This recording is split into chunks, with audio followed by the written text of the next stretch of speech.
Selamat datang pemirsa ke dalam acara pelajaran Sekolah Sabat. Di dalam pelajaran Sekolah Sabat kita pada hari ini, kita akan melihat bagaimana kehidupan dari misionaris yang ada di Alkitab. Sebelum kita mulai kembali, saya mengundang pemirsa di rumah untuk mengajak seluruh keluarga berkumpul bersama-sama. Anda juga dapat mengambil Alkitab serta buku catatan Anda. Biar pelajaran yang kita pelajari pada hari ini dapat kita ulangi kembali, dapat kita bagikan kepada sahabat-sahabat kita, dan terutama dapat kita praktekkan dalam kehidupan kita setiap hari. Saat ini kita telah masuk di dalam sebuah pelajaran yang berjudul Pembuangan. Kita akan melihat seorang misionaris yang bernama Daniel. Tentu banyak dari kita yang sering mendengar kisah tentang Daniel. Kita mungkin tahu Daniel dan kisahnya di lubang singa, atau bagaimana dia mengartikan mimpi raja. Hari ini kita akan melihat dan belajar kisah dari Daniel dan awal dari pembuangannya. Saya mengajak Anda untuk membuka di dalam buku Yesaya. Di Yesaya 39 ayat 5 sampai 7. Satu hal yang menarik mengenai kisah Daniel adalah bagaimana nubuatan itu terjadi bahkan sebelum Daniel datang di tanah dari Babylon, saat dia ditangkap di Babylon bersama dengan seluruh dari negaranya, setiap orang di negaranya. Sahabatku, di dalam buku Yesaya 39 ayat 5 sampai 7, oleh karena kebebalan dan kejahatan hati dari bangsa Israel, yang banyak dari mereka tetap memilih untuk menyembah berhala, bahkan rajanya pun ikut serta ke dalam dosa tersebut. Itu menyebabkan bangsa Israel ditawan. Tuhan tidak bisa lagi melindungi bangsa Israel. Dan di dalam buku Yesaya 39 di sana dikatakan di ayat yang kelima. Lalu berkata Yesaya kepada Hizkia, dengarkanlah firman Tuhan semesta alam. Ayat yang keenam, sesungguhnya suatu masa akan datang bahwa segala yang ada di dalam istanamu dan akan disimpan yang disimpan oleh nenek moyangmu pada hari ini akan diangkut ke Babel. Tidak ada barang yang akan ditinggalkan. Demikianlah firman Tuhan. Dan dari keturunanmu dan yang kau peroleh akan menjadi sida-sida di istana dari Raja Babel. Sahabatku, dalam pelajaran yang kita baca di ayat tersebut, kita melihat bagaimana Yesaya telah menubuatkan apa yang akan terjadi kepada Hizkia dan bangsa Israel oleh karena mereka tidak menuruti Tuhan. Dan kita melihat di dalam buku Daniel, di Daniel ayat yang pertama, Daniel 1 ayat yang pertama, dikatakan, pada tahun ketiga pemerintahan Yoyakim Raja Yehuda, datanglah Nabukadnezar Raja Babel ke Yerusalem, lalu mengepung kota itu. Di ayat yang kedua, Tuhan menyerahkan Yoyakim, Raja Yehuda, dan sebagian dari perkakas di rumah Tuhan ke dalam tangannya. Jadi seperti yang Yesaya katakan akan diserahkan. Lalu semuanya dibawa ke tanah Sinear, ke dalam rumah dewanya. Perkakas-perkakas itu dibawanya ke dalam perbendaharaan dewanya. Jadi sahabatku, yang dinubuatkan oleh Nabi Yesaya terjadi. Dan itu menyebabkan Daniel beserta sahabat-sahabatnya, seluruh bangsanya dibawa ke Babylon untuk menjadi hamba dari Raja Babel. Dan kita melihat arti dari nama Daniel adalah Tuhan adalah hakimku. Satu nama yang menarik. Ini menggambarkan bukan mengenai apa yang akan balas dendam yang dilakukan oleh bangsa Israel. Tapi ini menggambarkan bahwa adanya hati yang rela. Apapun yang terjadi, Tuhan adalah hakim kita. Entah itu baik ataupun yang buruk yang terjadi, Arti nama Daniel adalah Tuhan adalah hakim kita. Di saat orang tua Daniel yang datang juga bukan dari kalangan orang biasa, adalah karangan dari orang-orang pembesar di bangsa Israel, memberikan nama kepada anaknya bahwa Tuhan adalah hakim kita. Hakimku. Itu menggambarkan sebuah sifat yang rela. Sebuah sifat yang berserah kepada Tuhan. Dan membiarkan Tuhan menjadi hakim.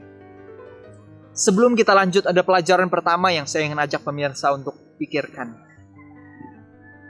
Apakah kita juga rindu agar nama Daniel juga menjadi bagian dalam kehidupan kita?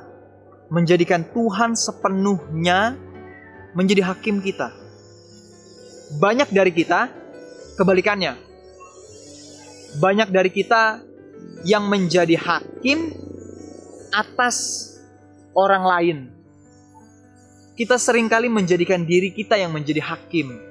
Di saat ada sesuatu yang terjadi, kita selalu ingin kita yang bertindak. Selalu ingin kita yang mengambil sebuah sikap. Gantinya menjadikan Tuhan hakimnya. Di saat kita diledek, mungkin dicemooh, dijelek-jelekan oleh orang lain, seringkali kita yang justru bertindak sebagai hakim, membela. Kita seringkali yang membela diri kita sendiri. Di saat kita merasa hidup kita tidak sesuai, tidak berjalan sesuai dengan yang kita inginkan, seringkali kita yang menjadi hakim atas diri kita sendiri. Sahabatku, hari ini kita melihat tentang nama dari Daniel, yang berarti bahwa Tuhan yang menjadi hakim. Biarkan Tuhan yang bertindak atas sesuatu yang buruk yang terjadi kepada kita yang dibuat oleh orang lain. Apakah Anda tidak rindu agar arti nama dari Daniel itu hidup di dalam kehidupan kita? Menjadikan Tuhan yang menjadi hakim yang sesungguhnya, bukan diri kita sendiri. Mari kita lanjut lagi. Di sini kita baca mengenai kitab Daniel yang memberikan sekilas pandang tentang bagaimana kehidupan dari Daniel dan sahabat-sahabatnya di istana Babel. Dan bukan hanya di Babel, tapi juga di kerajaan yang selanjutnya, yaitu kerajaan Persia. Setelah 3 tahun, Daniel dididik di Babel. Daniel dipekerjakan sebagai pelayan masyarakat dan penasehat kerajaan. Melalui kuasa Tuhan, ia naik di atas keadaan sebagai seorang tawanan menjadi seorang misionaris yang berkedudukan tinggi bagi 2 negara adik kuasa pada saat itu. Kitab Daniel itu lebih daripada suatu kekayaan tentang sastra nubuatan. Bukan hanya membahas tentang nubuatan-nubuatan yang akan terjadi, tetapi juga kitab Daniel, di saat kita membacanya, kita melihat bagaimana sikap dari pemuda-pemuda Ibrani yang ditawan ini, yang tetap teguh di dalam iman mereka. Di dalam kitab Daniel menggambarkan mengenai orang-orang yang belajar untuk menghidupkan tekad janji mereka kepada kebenaran. Walaupun saat itu sudah tidak ada bait suci, keimamatan, atau sistem persembahan. Di saat sebuah kondisi yang sesungguhnya tidak lagi mengharuskan mereka untuk menurut. Tidak ada orang tua di sekitar mereka. Tidak ada imam yang menyuruh mereka untuk taat. Tidak ada sistem persembahan yang mengharuskan mereka untuk memberikan persembahan. Tapi mereka tetap setia. Sahabatku, seringkali di saat kita masih tinggal di rumah orang tua kita, di saat masih ada orang-orang yang melihat kita dan meminta, mengajak kita untuk melakukan yang baik dan benar, seringkali ya kita melakukannya. Tetapi di saat kita berada pada sebuah kondisi yang terpisah dari orang tua, mungkin kita tinggal di asrama, mungkin kita sudah bekerja sehingga kita tinggal terpisah dari orang tua kita. Tidak ada orang yang mengawasi kita, yang memperhatikan kita. Seringkali kita hidup dengan cara yang sebaliknya. Seringkali kita mungkin tidak serapih di saat kita di rumah dulu. Kita seringkali ya kalau nggak cuci piring ya biar aja masih ada piring yang lain. Atau tidak cuci baju, kita anggap nggak apa-apa lah, masih ada baju yang lain di lemari. Sehingga baju kotor, piring kotor, rumah yang kotor bisa saja kita biarkan begitu saja. Nantilah hari Minggu di saat libur, di saat kosong barulah kita bersihkan.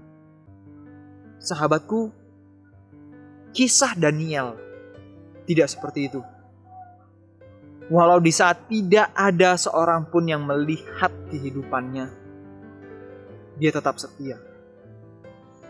Kalau dia setia kepada perkara yang besar seperti berdoa, seperti mempelajari firman Tuhan, tentu dia pasti setia di dalam perkara kecil di rumah tangganya.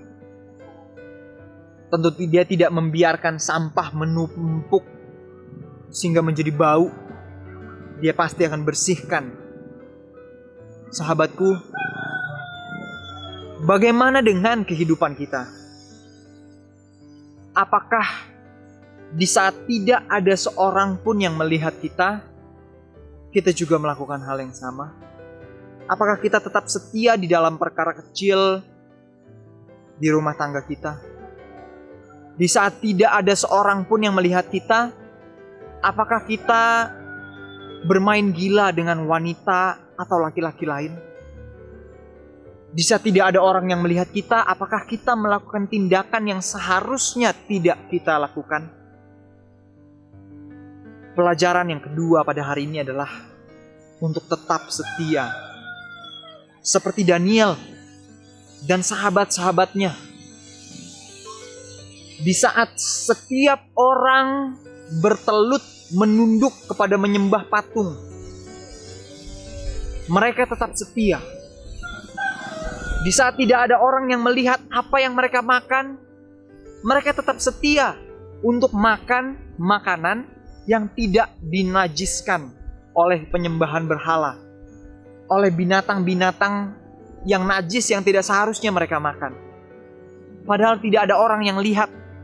Tidak ada orang yang lihat kalau mereka minum anggur yang memabukkan. Tapi mereka memilih untuk tidak mencemarkan diri mereka.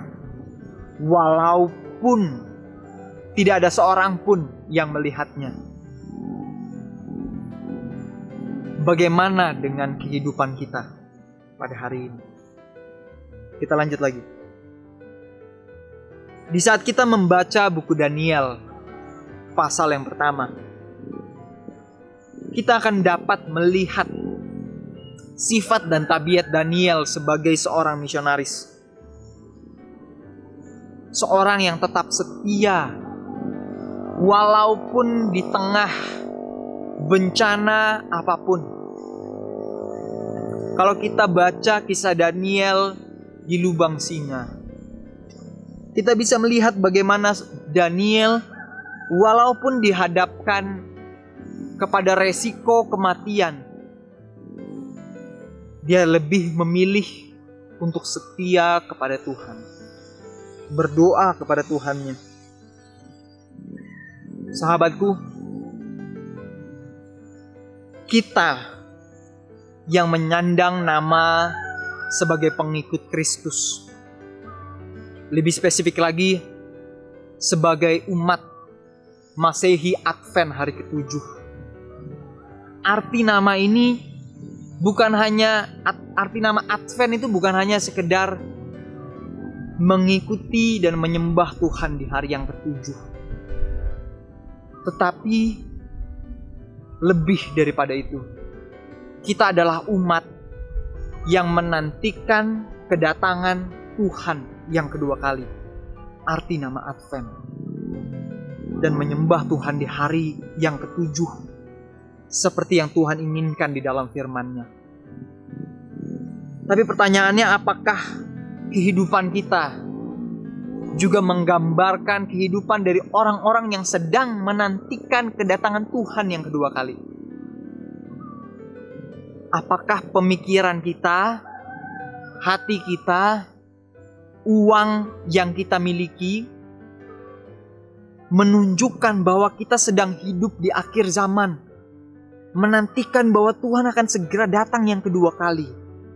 Atau justru pola pikir kita, kata-kata kita, cara kita menghabiskan uang kita adalah seperti orang-orang yang tidak menantikan kedatangan Tuhan, yang mengharapkan bahwa ya Yesus mungkin akan datang, tapi mungkin 100 tahun lagi. Apakah seperti itu cara kita hidup, cara kita menggunakan uang kita, setiap hal yang kita pikirkan di dalam kepala kita menunjukkan apakah kita sedang menantikan Tuhan atau justru sebaliknya?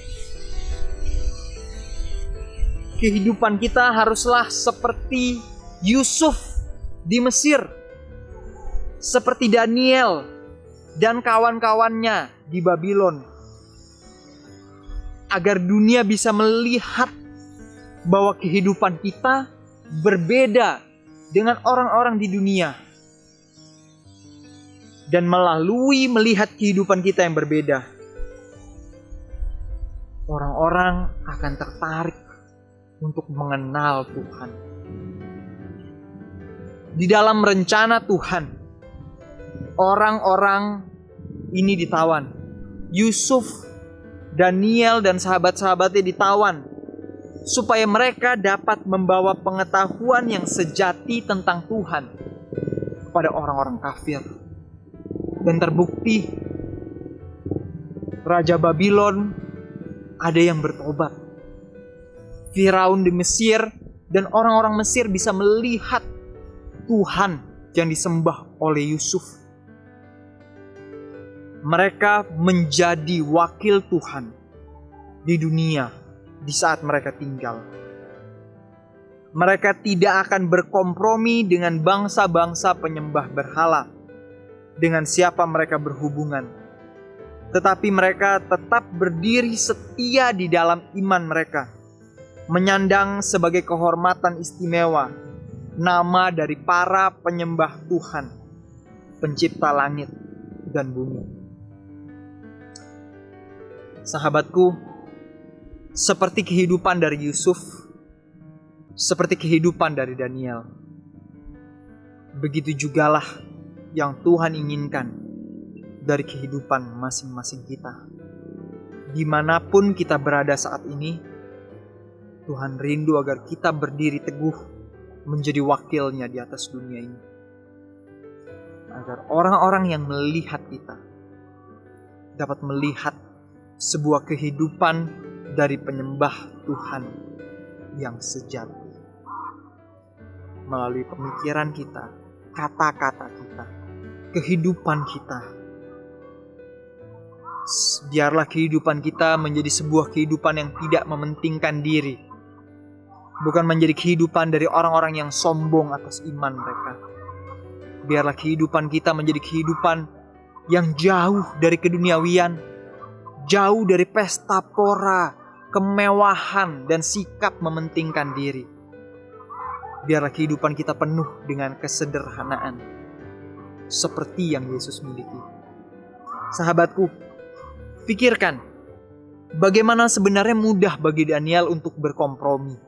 Mudah bagi dia untuk makan makanan yang disajikan, yang sesungguhnya tidak baik, tidak sehat untuk dimakan.